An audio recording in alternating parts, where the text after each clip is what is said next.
Spaku është dhe do tjetë në 11 maj dhe para 11 majt me këdo që nuk e shke ligjin spari, sikundë nuk përjashtohet mundësia që në një vend vogël siç ne jemi, siç parafolësit thanë, të jetë dikush që një dikë nga dyja kampet. Ajo që besoj unë shpjegon këtë panoramën se duket sikur Spaku po bën politik në këtë periudhë, ose fakti që disa materiale dalin në media opozitare, shpjegohet me faktin që shumë media proqeveritare e kanë vënë Spakun në shinjestër për llogarit partisë në pushtet. Për këtë arsye, Spaku ka hyrë në lojrat e partive politike duke marrë strategji PR edhe ajo, duke bërë PR edhe ajo. Do mbrohet siç mbrohen partitë ndaj njëra tjetrës. Në këtë rast po mbrohet kundër dyjave.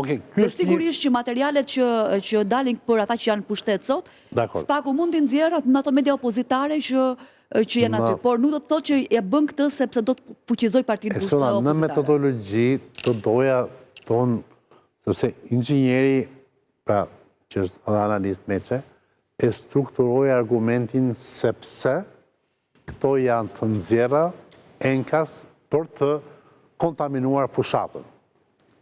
Pra këto qëllimi i Spakut, kam përshtypjen, unë duhet nga ty, që se ma strukturon dhe ti në mënyrë inxhinierike, sepse ti mendon, qofse më, që Spaku do jeti barazjarguar nga Berisha dhe nga Rama, dhe sepse këto rastet e kontaminimit, si mbas një analize që faktisht dominuese gjithandej, janë episodike dhe jo me regji.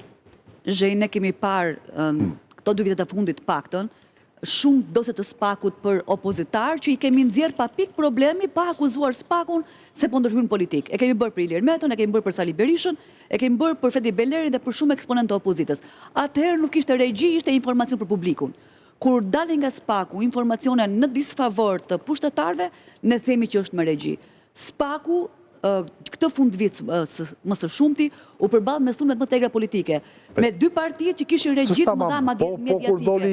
Po kur doli dosja e Ajola Xozës për shembull, e gjitha dhe ajo doli apo? Po dhe çfarë, po kur kemi nxjerrë gjithë të tjerë? Është biznes kjo puna apo? Nuk është biznes, është strategji PR-i.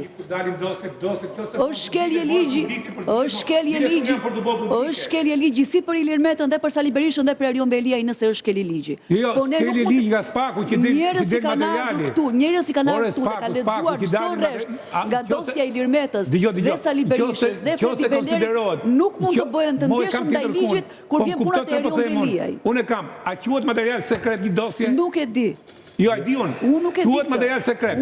Dhe kur del, i shkon një gazete, apo 2 gazetave, mos prisni që Spaku që sulmohet me çdo interes politik. Të mbaj duart në brezë dhe të futet flej gjumë.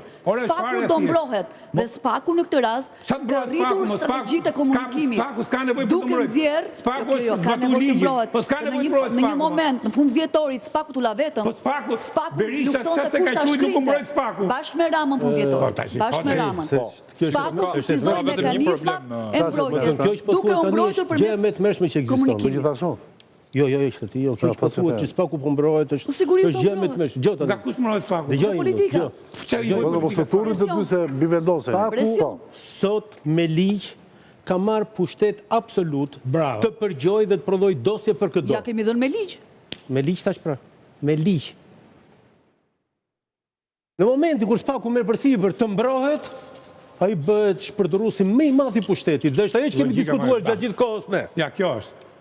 Sa ajo që kemi diskutuar gjatë gjithë kohës. Ai nuk vepron institucion drejtësie, ai nuk vepron institucion drejtësie. Më ta mbaroj argumentin sepse është shumë e rëndësishme kjo që po themi.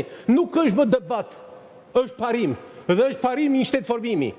Të ngrihet teza që Spaku në këtë moment po mbron veten, duke patur këtë pushtet, po ta them unë, ai është i gjithë pushtet. Nuk fshihet fare Spaku, ka bërë raport në kuvend. Të lutem tash ti argumente, po mos mund të rrit. Ka renditur 10 pika që kërkon zgjidhje kuventit me të parën presionin e jashtëm politik mediatik.